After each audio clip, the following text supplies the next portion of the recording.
gaps in the COVID-19 response in Minnesota. House of Representatives will get back to work around noon, while the Senate will start working at 2 p.m. tomorrow.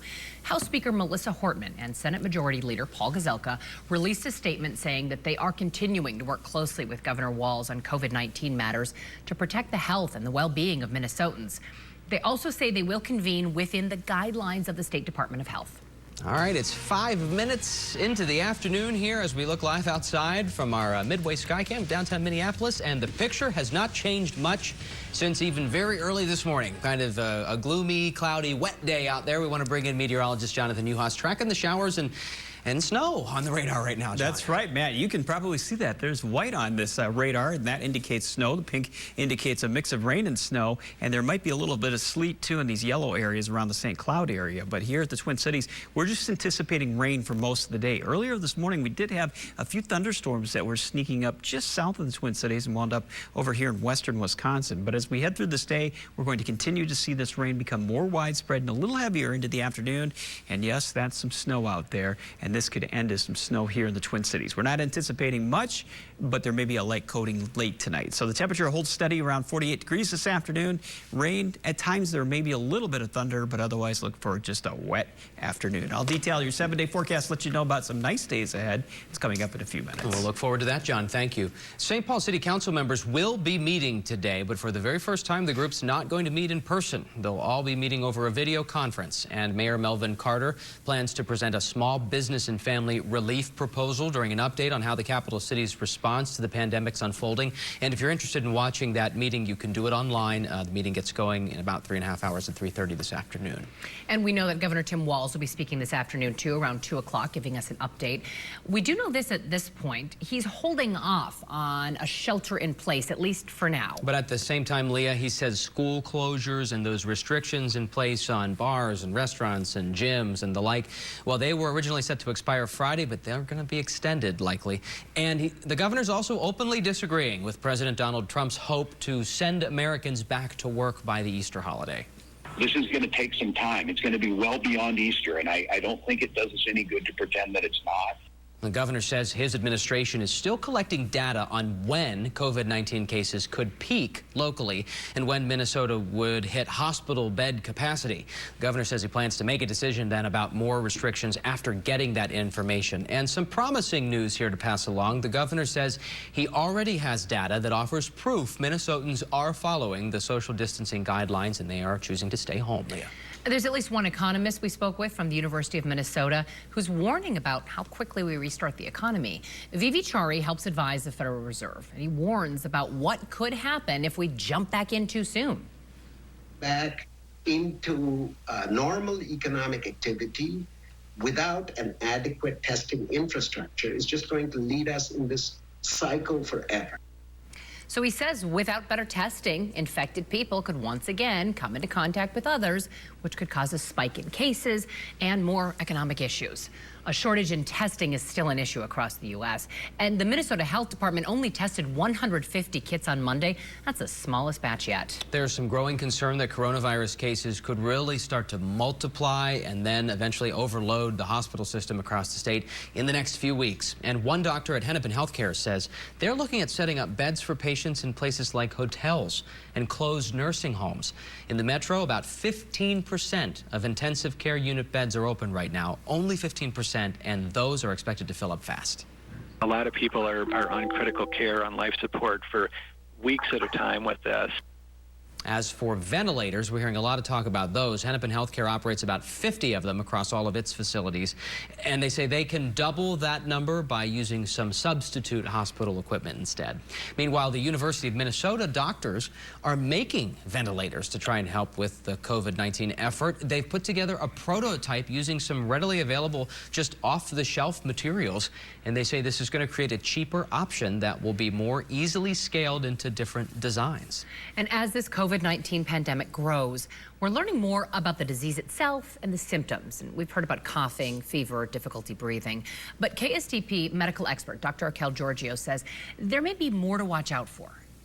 The loss of smell and taste is a new symptom that's emerging completely. In fact, the World Health Organization is not even declaring that those are official symptoms of COVID-19. However, ENT doctors, ear, nose, and throat doctors around the world are starting to see people who are saying, oh my goodness, I suddenly lost my sense of smell. We've seen it in China, South Korea, Italy, other places around the world. One more thing to keep an eye on. At this point, we know 21 people have been hospitalized in Minnesota. 7 are in intensive care right now. Fortunately, though, 88 patients no longer need to be isolated. We also have a heads up for anyone who relies on Metro Transit to get around. There are some new service cuts that started taking effect today. They are putting passenger restrictions on buses and trains to support social distancing. Only 10 passengers are going to be allowed on 40-foot buses. 15 people will be allowed onto a 60-foot bus. And the restrictions also cover the light rail trains. Only 15 passengers will be allowed in each car. And this is all in addition to the overnight service cuts that were already made last week. Metro Transit said the trains and buses should only be used by people right now for essential travel. And Minnesota Timberwolves star Karl Anthony Towns says his mother is hospitalized with what he believes to be a serious case of COVID-19. In an emotional video message to fans, he says that his mom's condition has significantly worsened since he last talked with her several days ago. She's the head of our household. She's the boss. She's been in a medically induced coma. Since that day, I haven't talked to her, haven't been able to obviously communicate with her. I've just been getting updates on her condition. It's rough, and you know, day by day, we're just seeing how it goes. Towns goes on to thank the medical staff caring for his family. He calls them heroes. Just a reminder, our coronavirus coverage continues 24 hours a day here on 45 TV. We also have updates during our newscasts on Channel 5, Eyewitness News. And you can always get up-to-date information at KSTP.com. And if you haven't already, download our mobile app so you have the info on the go. Coming up, many people are eager just to get outside with this pandemic going on. See what's in store for today. We've got a full forecast with meteorologist Jonathan Yuha straight ahead. Kids were screaming, they're honking, bad signs. We'll also have what drove one local community to get creative to do something for a special friend. And local musicians are stepping up to help their community. See the creative way they're supporting each other when Eyewitness News at noon on 45 continues.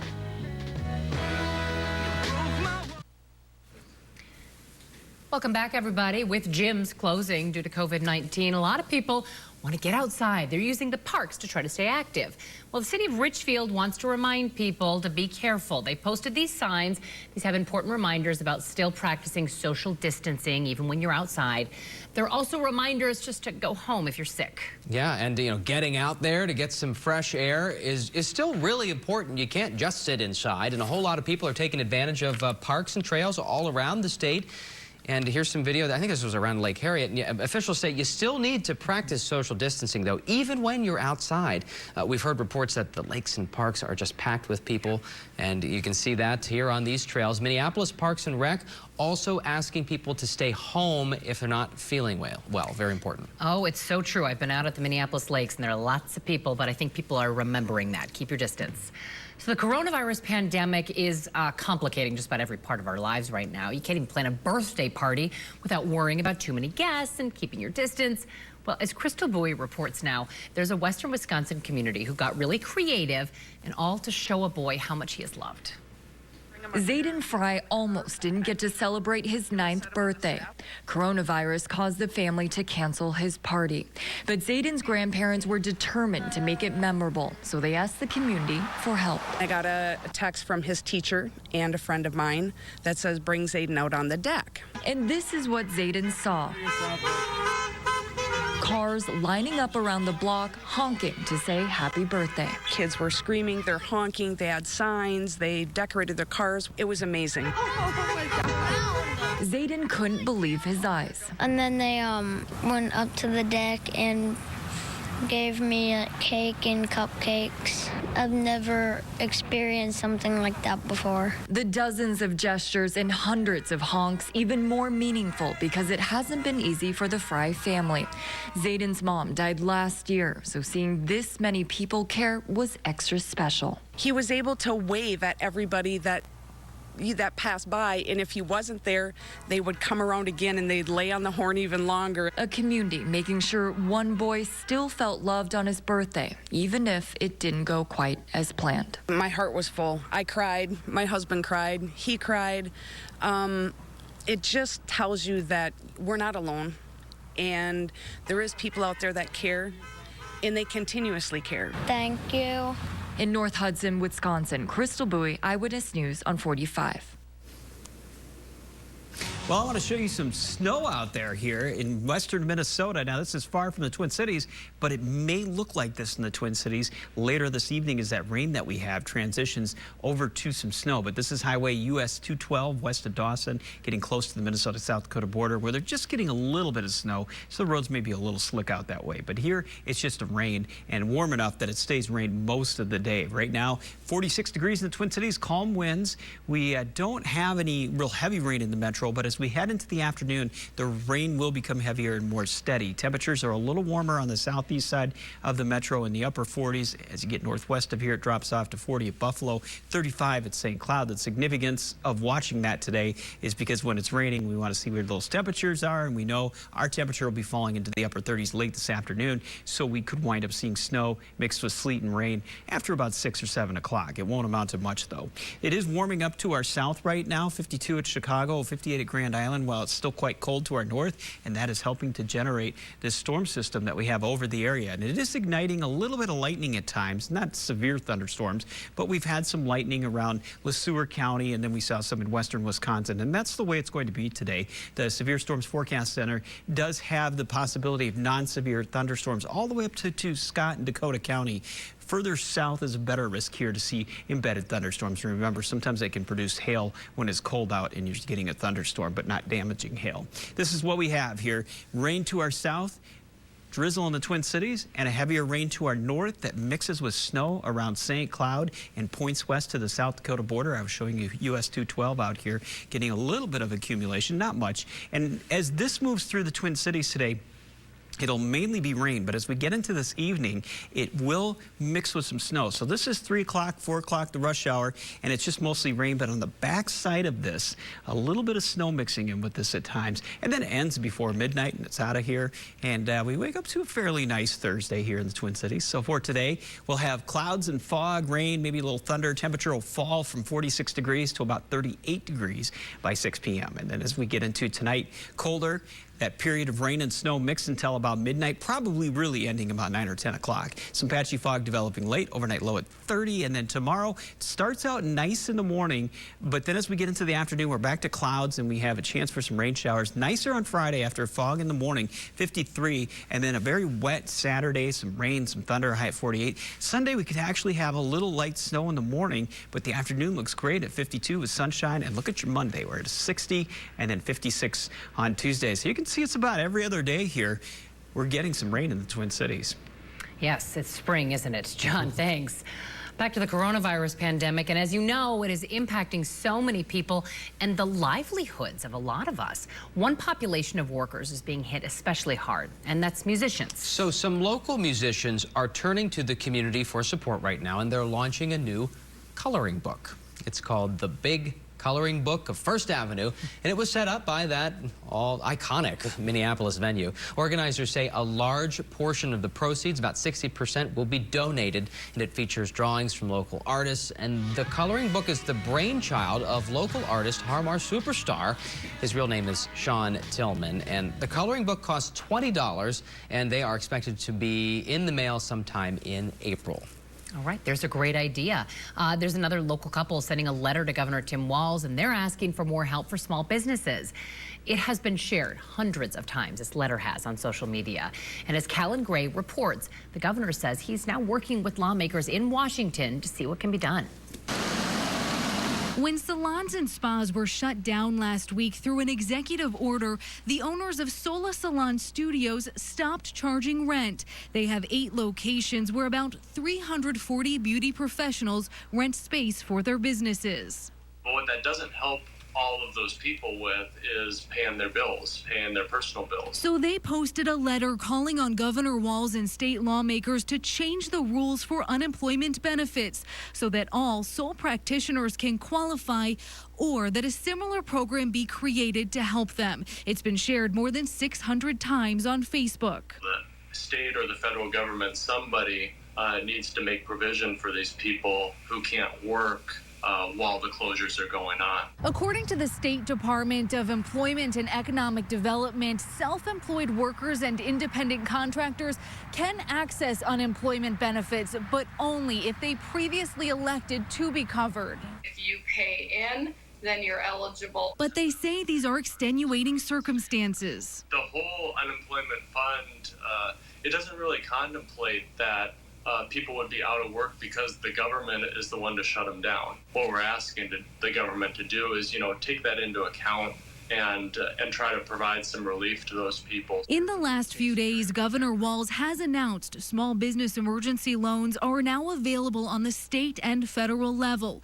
And while the owners of Sola Salon Studios say it's a step in the right direction, we don't really need an interest-free loan to cover their business expenses. We need income replacement. I know, and I'm hearing from people, it doesn't take into all considerations, independent contractors.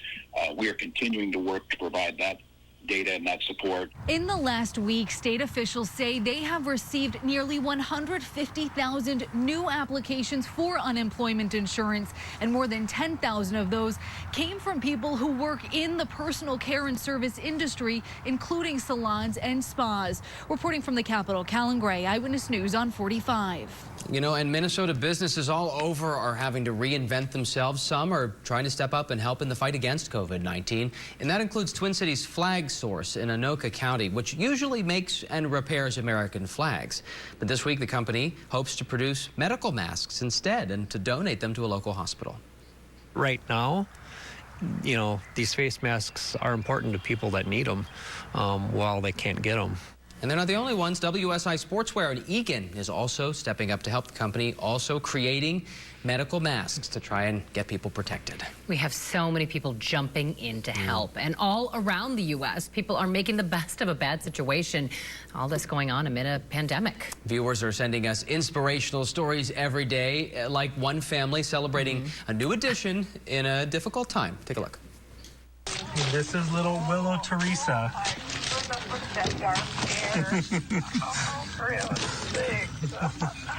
Oh my gosh, you're under our school. Oh yeah. Yeah, so that's Willow Teresa meeting her great-grandmother, Marion, through the window at her long-term care facility. Marion just can't have visitors. You see her face? Look at how happy she is. The family made it work, thanks to a speakerphone, kind of saving all of us these days. Oh, it is so nice. And thank goodness it's not just miserably cold out there, so that little sweet baby can be out with her dad and getting to see her grandma through the window. Oh, everybody wins there. Willow was born at the end of last month. She is actually Marion's 35th great-grandchild. And we would love to see your pictures and your videos, too. Maybe you have a new baby or a new puppy or just something nice going on in your neighborhood. Use the hashtag KSTPKindness. Love that. Plans for expansion. You're watching Eyewitness News at noon on 45. Of course, this is all because of the coronavirus pandemic. So the Minneapolis-based retailer says that it will only remodel 130 stores. That's down. Their original plan had 300 stores being remodeled. Target also says it will only open 15 to 20 new stores this year. It had originally planned for 36 new locations. So these remodels and the new stores, though, are expected to continue next year. The company says it's seen an increase in traffic and sales through mid-March, as you may expect. And new today, the grand opening of the Dayton's project has now been postponed. This project, a $214 million renovation, was expected this spring, but officials said they'll continue to follow the direction of the CDC and the state to to try to share updates for a new opening date. Boeing may be getting ready to restart production of those grounded 737 MAX jets by May. Reuters is reporting that whole plan, though, hinges on the effect the coronavirus is having on worldwide travel. And it also depends on whether U.S. regulators are going to sign off on allowing the 737 MAX jets to fly again. American automakers are expected to extend the shutdown of their plants because of the coronavirus pandemic. They had hoped to try and reopen factories by the end of March, but now Reuters is reporting Ford, GM, and Fiat Chrysler are all eyeing possible dates next month, so it's going to stretch into April here. Joann fabric and craft stores are teaming up with Neiman Marcus to make medical supplies like gowns, masks, and scrubs. Joann is sending materials to Neiman Marcus alteration shops, and that's where they're going to be assembled. Joann's also opening up some classrooms in its stores for people who would like to go there to make some of those supplies. And Walmart now making some changes to help both customers and employees during the outbreak. First, the company is giving all of its employees free access to a budgeting app. It's called Even, along with giving them weekly pay. Walmart is also waiving fees for telehealth checkups. To help customers, sneeze guards will be placed in all Walmart pharmacies and regular checkouts. Carts will also be sanitized using a chemical sprayer, and floor decals are being put in checkout lanes to help people remember that social distancing. At Sam's Club, special shopping hours will begin tomorrow, and this is to give those most at risk for COVID-19 easier access to get in there and buy their goods. From 7 to 9 each Tuesday and Thursday morning, seniors and those with disabilities or those with compromised immune systems will be able to shop. And during those hours, a special concierge service will also be available. This is to give shoppers the option to submit a shopping list from the parking lot, and then an employee will go inside and get their goods and get their items for them. YouTube says it's reducing video quality. It now plays videos in standard definition quality unless you manually change to high definition. Other streaming services are cutting bandwidth as well. The idea is to help out internet providers, which are being strained because of all the people who are staying home to be online. You know who else is busy? Food delivery services seeing a huge surge in demand. Uber Eats saw a 10% increase in sales last week and compared to the week before. The company reports a 30% increase in people also signing up to help deliver that food, so a surge in workers too. Home sales are down across the Midwest as they surge in other parts of the country right now. The U.S. Commerce Department is reporting that new home sales are up about 4.5% last month. Regionally, however, the Midwest is down 7%, so big discrepancy there. Numbers are expected to fall in part because of the impact of the pandemic right now. Ridgedale Center in Minnetonka is now temporarily closed, though the mall says essential stores and restaurants with exterior-facing entrances will be remaining open. Some restaurants will have some limited hours, and that would, of course, be for takeout orders only because restaurants all across the state are still closed to dining in right now. Yeah, we are seeing this everywhere we look. Yeah, the new normal. Let's hope it ends eventually here. Coming up here this afternoon, leaders in Washington, this is a big headline of the day. They've agreed on a $2 trillion stimulus package for the nation, what families and hospitals and businesses can all expect to receive. And there's one Minneapolis family just devastated after a fire. See how neighbors were answering the call to help when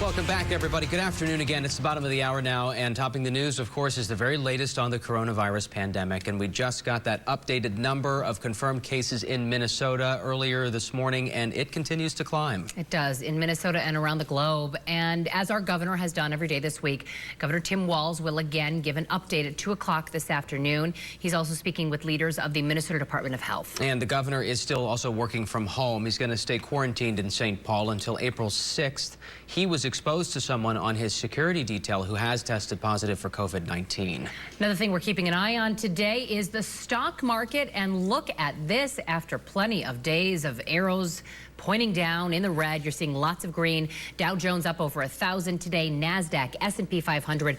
All in the positive direction today. A lot of this because lawmakers in Washington, D.C. are putting a package together trying to help the economy. One of the other big national headlines for you this afternoon, 16 attorneys general are calling on President Donald Trump to use the full power of the Defense Production Act to prioritize the making of masks and respirators and other critical items needed right now in the pandemic. Of course, they're needed by healthcare workers, first responders, and law enforcement officers all across the country. Minnesota is one of those states making that request of the president. And overseas, a big headline, Prince Charles has tested positive for COVID-19. In a statement from Clarence House, that's the prince's London residence, a spokesperson says the 71-year-old has mild symptoms, but is otherwise in good health. He is self-isolating at home in Scotland. He'll keep working from home, and officials say his wife, Camilla, the Duchess of Cornwall, has tested negative for the virus. Wow. Back at home, Minnesota legislative leaders are set to reconvene tomorrow with the next steps in the COVID-19 response coming up here in Minnesota. So the House of Representatives will get back to work at noon. The Senate will start working at 2 p.m. tomorrow. And House Speaker Melissa Hortman and Senate Majority Leader Paul Gazelka have released a statement. They say they are continuing to work closely with Governor Walz on COVID-19 matters. They want to work to protect the health and well-being of Minnesotans. And they also say that they will convene within the guidelines of the State Department of Health. We continue to track the number of coronavirus cases around the world. Right now, we know that there are almost 439,000 confirmed cases worldwide. There are more than 55,000 cases in the U.S. In Minnesota, there are now 287 confirmed cases. That's the updated number today. One person has died in our state. In Wisconsin, 506 cases have been confirmed, and 5 people have died. And now we want to talk about that big deal in Washington. Lawmakers have finally secured an agreement on a $2 trillion stimulus package. I mean, this comes after a marathon of closed-door meetings there on Capitol Hill. This bipartisan agreement now is intended to help families, hospitals, businesses. ABC's Alex Prochet has more. As the sun rose this morning, many Americans waking up to new hope. Good news for families all across America. At last, we have a deal.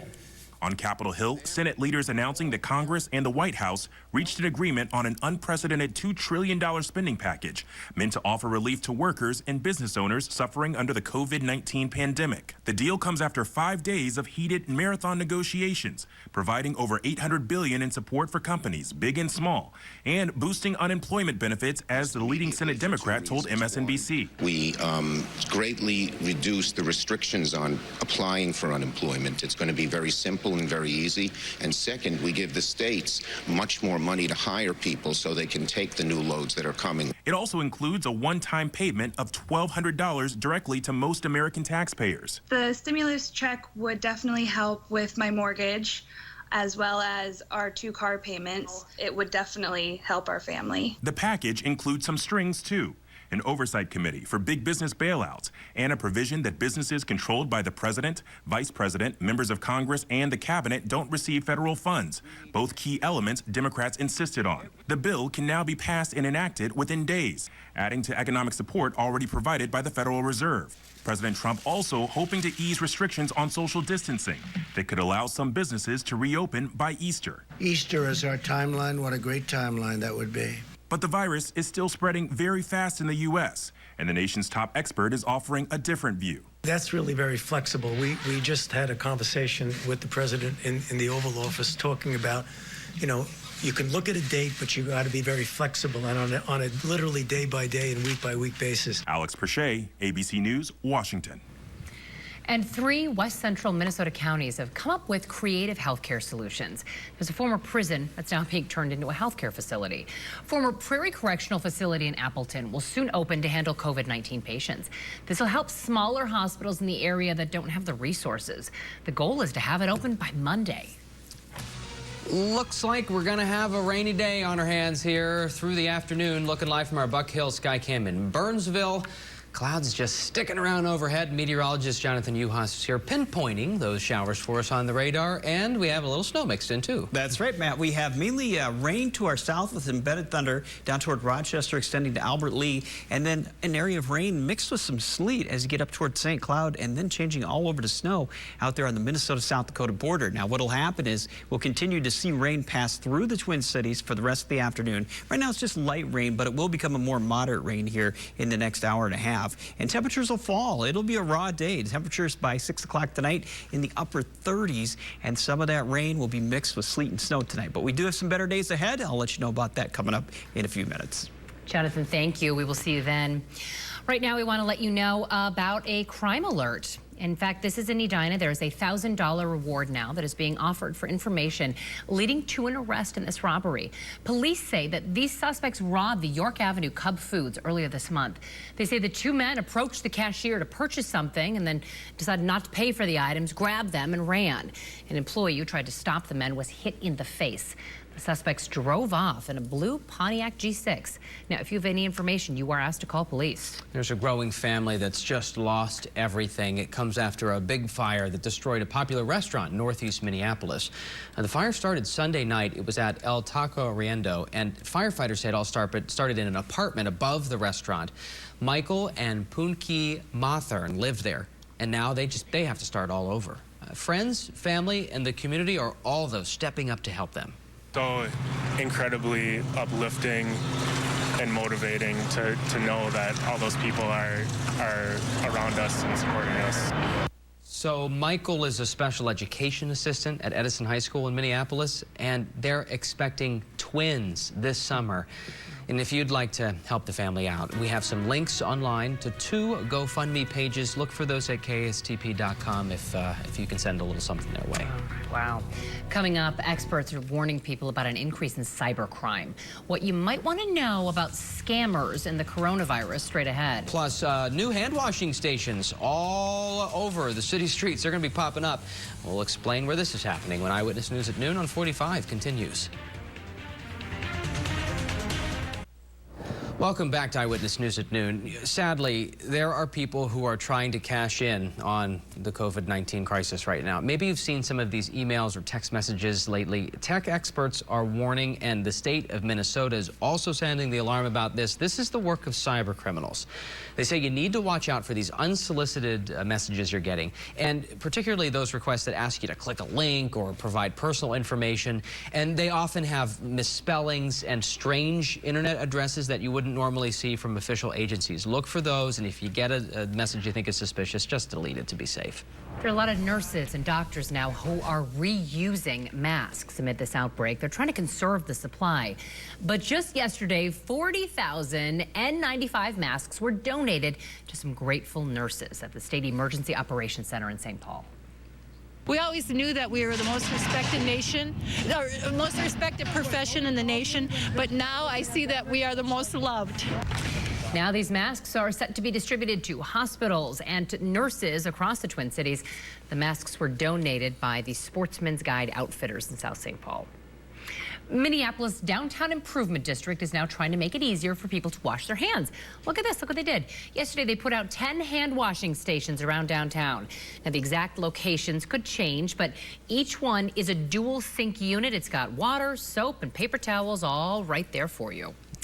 Jonathan Uhas is here now with a look at what we can expect today and throughout the week, John. Ooh, okay. What is that? Right. Keep that wherever that is. Well, unfortunately, that may be in your backyard here a little later on this evening. It won't amount to much, but some light snow is possible in the Twin Cities. And this is where we're seeing some light snow out on US 212 near the Minnesota-South Dakota border. So you can see it's just only a coating, but I know people are getting tired of that. We're just right on the fringe here of being just cold enough to see a little bit of light snow here this evening. But right now it's all rain, and most of the rain is either north or south of the Twin Cities, so we're just getting a light rain. Winds aren't that bad. They're calm right now, and temperature holding at 46 degrees, but it'll fall to about 38 by the time we reach 6 o'clock this evening. So as you go to the northwest of the Twin Cities, you do find it quite a bit colder, 35 at St. Cloud. Well, it's a little milder southeast of the metro, where temperatures could actually get into the 50s down by Rochester, Winona, and La Crosse today. And off to the northwest, temperatures stuck in the 20s, and we're in the middle, so we get the rain. The rain that will mix with with snow, too. We're seeing temperatures surge to our south right now, 62 at Grand Island. That'll fuel some thunderstorms this afternoon across Iowa, and some of those will rumble up even into southern Minnesota. It's not going to be a lot, but every once in a while there will be a little bit of lightning at times with some of the rain. This is a look at lightning detector, and we saw some lightning over LeSueur County. It wasn't much, but then we saw some light up here, too, just in between Eau Claire and Rice Lake here a few hours ago. And so that's how it'll be throughout the daytime hours. There is a risk for non-severe thunderstorms, really from southern Scott and Dakota County and points south. So if you're watching us from Rochester, Owatonna, or Mankato, your risk to hear some thunder quite a bit higher than what we would see up here in the Twin Cities. Now, as you look at radar here and animation, you can see we're in between the heaviest rain. Rain and the best place for thunder at this moment is down to our southeast. This is rain mixed with some sleet, and then it changes over to snow. That's what the white area is, southwest of St. Cloud into northern Kandiyohi County and then back to the Minnesota-South Dakota border. Not expecting a lot of snow, but there could be inch accumulations here along the line from St. Cloud back through Wilmer and South Dakota by early this evening. Here in the Twin Cities, just a light coating is all we're expecting. Kind of a complicated storm system moving through the area. We have a cold front that has just really stalled out over the Twin Cities and a warm front to the south. So all of this pushing off to the northeast is going to drag the moisture with it. Future radar just shows how it's a very rainy afternoon. You can see this is all rain over the Twin Cities. Here's the snow out to the west. As it moves further east, the air's a little warmer, so most of it'll be just rain, but right on the back edge we could see sleet and snow with that. And then it's over. By the time we reach 10, 11 o'clock, it's out of here and sets us up for a halfway decent Thursday. So for today, very wet this afternoon. You might hear thunder in the South Metro. Temperatures fall into the upper 30s by 6 o'clock. And then tonight, rain, snow mixed until about midnight. After that, some patchy fog, overnight low right around 30. Tomorrow we start out with some fog, but then some sun, back to clouds in the afternoon with a chance for some rain showers. Friday actually looks really nice. Partly cloudy skies after some fog in the morning and a high 53. Does not look good for Saturday. It looks very rainy, wet, and windy. Rain and thunder, high at 48. And then Sunday, a chance for a little bit of snow in the morning, but then sunshine and 52 in the afternoon. And there's your 60 on Monday with sunshine. And back to some spring showers on Tuesday with a high 56. We'll be right back after the break. Good afternoon. Welcome back, everybody. Elizabeth Reese from Twin Cities Live stopping by in our socially distant squares here to give us the update. I'm far away. I can see you. Oh, hello. You're over there. Oh, I see you better if I just look here. Yes.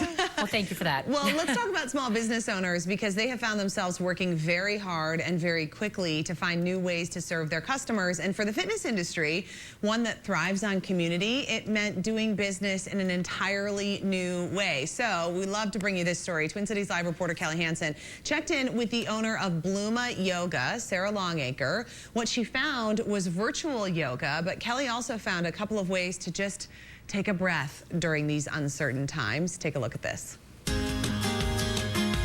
Sarah, we're in your space, and normally there would be lots of people in here, but all I see are pillows. Yeah. It's a slumber party. It is. We usually have huge ceilings. Our classes are around, anywhere from 10 to 30 people. So when we came in to start filming, I needed it to feel cozy, and I needed the sound to be absorbed by my yoga props. Inhale to rise. Exhale to lower.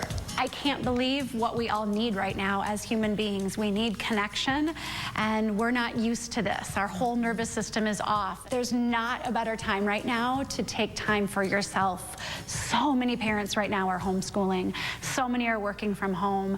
And when we're not making our own body and our own self-care a priority, it's gonna catch up with us in a few weeks here. Your feet along, keep them at heart center or keep them on this front thigh. So when you heard that you had to close your doors for physical people in this building, how did you feel about that?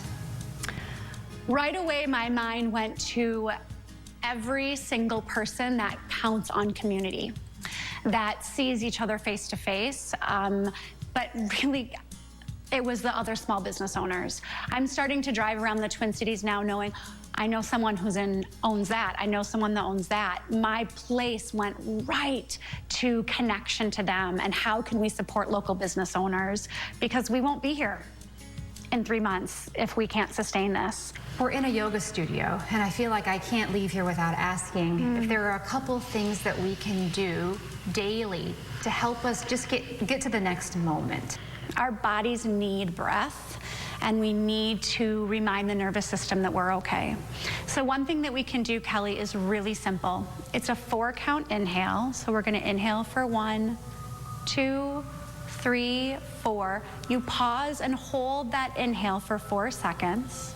2, 1. Exhale, 4, 3, 2, 1. Again, you're just going to inhale for 4. You pause for 4, and you exhale for 4. And when you do this, Kelly, I want you to think about not just breathing on the top portion of your lungs. I want you to think of your whole body as needing to receive breath. When we go throughout our day, we're so up in here. I want your belly to expand for 4. Imagine filling a big jar. You hold it, you let it soak, and then exhale. That tension's gonna go down. Thanks, you guys. Bye, Jill. Thank you for coming. Oh, Madeline, Maggie. Oh, they're all sleeping. Look at that. Oh, I love it. You guys. So one more thing that you can do is take your thumb between your ring finger and your middle finger, and you're just gonna simply cross down. You're not gonna grip it, it's gonna be relaxed. And if you want to, you can close your eyes or you can talk while you're doing this. This hand mudra is about balance and protection. So we're balancing out our energy and we are protected. This hand mudra can be done if you're at a meeting online, a Zoom meeting. This mudra can be done if your kids are having a screaming fight and you just need to go inward. This mudra can be done before you go to bed. And you can simply say, I am balanced and I am protected. I am balanced and I am protected. You are. You are. And we kind of want to cry a little bit. Ugh. We're going to get through this. We will get through this. And maybe, Kelly, it's these little tools that we can do that we actually are going to come out on the other side, even a bigger community with no judgment. We're all doing the best we can. We are balanced and we are protected. That is good stuff. I mean, it makes me tear up just to hear her say it, and I've already heard it. And it really is, I think that's something that a lot of us need to be saying to ourselves and to each other. If you would like to sign up for an online class at Bluma, head to TwinCitiesLive.com. And we know that this coronavirus crisis has been particularly hard on the more senior members of our community. And starting today on Twin Cities Live, we're doing a little something special for them. Tune in to learn how you can give a senior shout out. And many Minnesotans are itching to start yard work. Is it too early to start lawn care and digging in the garden? Our handyman is going to give us the answer. That's all coming up today at 3. Nice. You know, when all the snow melted, I realized I did not do a very good job raking in the fall. My yard looks so bad. Yeah, that'll very bad. In the spirit of yoga, let's all do a nice big breath. In, and out. Gotta do that more often. Yeah, Thank you, that's Elizabeth, for reminding us to breathe these days. We'll be right back. Welcome back, everybody. I want to bring you good news when we can, and Minnesotans should give themselves a pat on the back. We love to follow rules around here. Yeah, we do. There's new data that shows we're getting an A when it comes to social distancing. Unicast has been tracking cell phone movements in states all across the country since health officials have started recommending, even mandating social distancing. In Minnesota so far, we're getting an A. According to the data, take a look. We have decreased travel by about half. That is better than the national average of reduction of 39%. Wisconsin, by the way, which is under a mandatory non-essential travel ban right now, they're getting a B in Wisconsin with travel down 39%. All right, they're getting there. Minnesota Viking Kyle Rudolph is known for charitable work in the community. He already has been known for that.